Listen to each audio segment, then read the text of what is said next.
एक दिन रुक्मणी श्री कृष्ण के लिए गर्मा गर्म पूरी लाती है और कृष्ण को खाने के लिए देती है।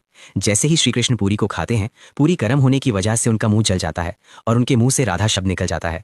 राधा शब्द सुनते ही रुक्मणी श्री कृष्ण से पूछती हैं, हे नाथ, एक सवाल हमेशा मेरे मन को चीरता रहता है। मैं आपकी अर्धांगिनी हूँ और मेरे अलावा भी आपकी बहुत सारी पत्नियां हैं, फिर आप सब कुछ में राधा का नाम ही क्यों लेते हैं? और राधा है कौन? ये तो आपकी किसी पत्नी में से भी नहीं है। फिर श्री कृष्ण कहते हैं कि अभिमान करने से पहले एक बार बरसाना जाकर राधा से मिलकर तो आओ। फिर रुक्मणी बरसाना जाती है और राधा के महल के पास पहुंचती है। जैसे ही वह महल के अंदर आती है तो उन्हें बगीचे में एक लड़की दिखाई देती है। रुक्मणी उस लड़की से पूछती है, क्या तुम ही राधा हो? लेकिन लड़की बोलती है कि मैं राधा की दासी हूँ, राधा तो अपने कमरे में है। तभी रुक्मणी राधा के कमरे की ओर जाती है और सोचती है कि उनकी दासी इतनी सुंदर है तो राधा कितनी सुंदर होगी।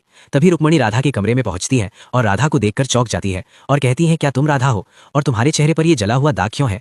तभी राधा कहती है, किसी ने मेरी कृष्ण को गर्म चीजों से दाग दिया है। अगर उसे पीड़ा होती है तो मुझे भी उस पीड़ा को सहना पड़ता है, क्योंकि हम दोनों अलग नहीं, हमारे दो शरीर में एक ही प्राण है। अब रुक्मणी जी को समझ में आ गया कि क्यों कृष्णा हमेशा राधा रानी का नाम लेते हैं। अगर आपने भी राधा रानी के दिव्य प्रेम को महसूस किया हो तो लाइक, फॉलो और कमेंट में राधे राधे लिखो, आपकी हर कष्ट दूर होगी।